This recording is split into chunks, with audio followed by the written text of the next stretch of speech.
Guys, it's Jess. Happy Friday to you all. Today I am going to be doing a book review on Entwined by Heather Dixon.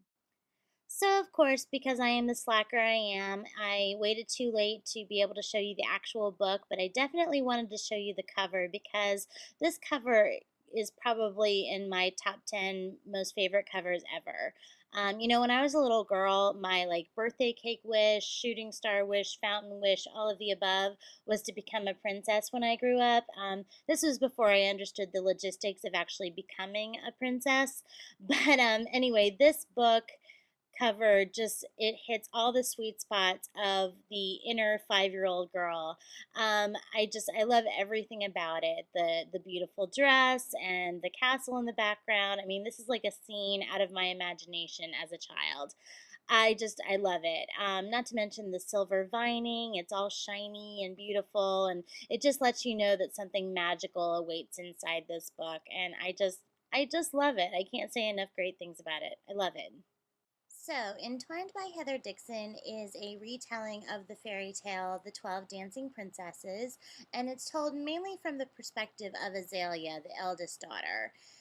And it's kind of cool because all of the girls are named after flowers alphabetically. So you have Azalea, Bramble, Clover, etc. And it's sort of an exciting time for Azalea because she's come to that age where she's ready to be introduced to society and attend balls and basically start looking for a suitable husband. But just as she's beginning, the queen dies. And of course, it's an awful time. But to make matters worse, the king is so full of grief that he just turns away from the girls and really doesn't want anything to do with them. And then to add more sadness, their favorite pastime is, of course, dancing, but there are restrictions during mourning, and it completely forbids any kind of dancing of any kind. So it just makes whatever sadness they're going through 10 times bigger.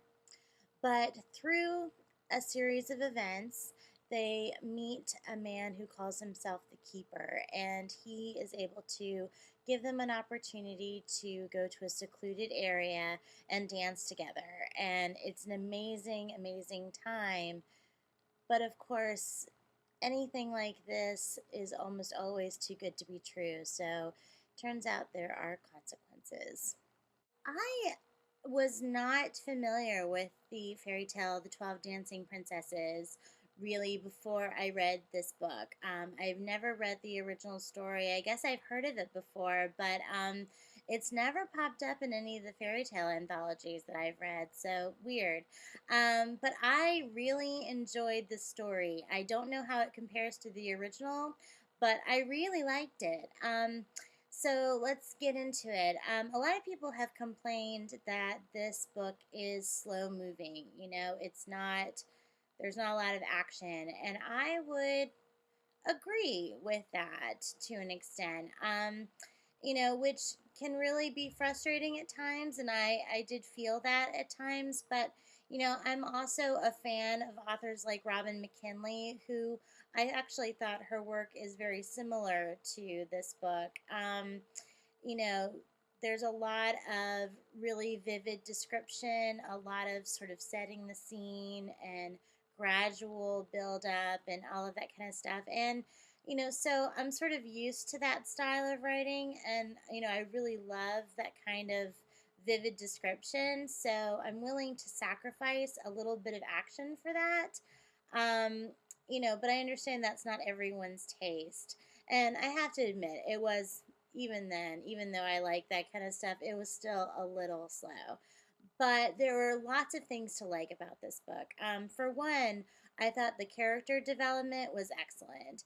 There were lots of characters in this book, and of the main characters, there are a lot. I mean, there are 12 dancing princesses, and it would be very easy for the author to sort of pick out the main ones, just sort of three or four, and just make that it, and then let everyone else become part of the scenery. And while there were some princesses that were given more screen time than others, you still were able to see a glimpse of personality in each sister, which I thought was really great because it helped you invest in all of the characters, which is really important in this book.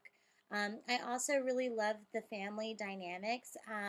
First of all, between the sisters, because that's sort of the most important dynamic. And, it felt very real. These are girls who obviously love each other and support each other, and yet, drive each other crazy and fight just like any other sisters. There's also a really beautiful dynamic between the sisters and their father, sort of beautifully heartbreaking, but it's a really important part of the story and is handled really well. I thought that Azalea, who is of course sort of our main protagonist, I thought she was a cool character. She was a strong, independent girl, easy to root for.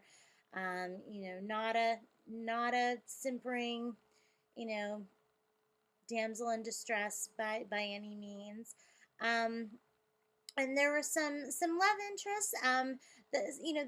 Some of them were not as dynamic as you might want, but still, very sweet love interests. And then, of course, there was just enough magic to make it a true fairy tale.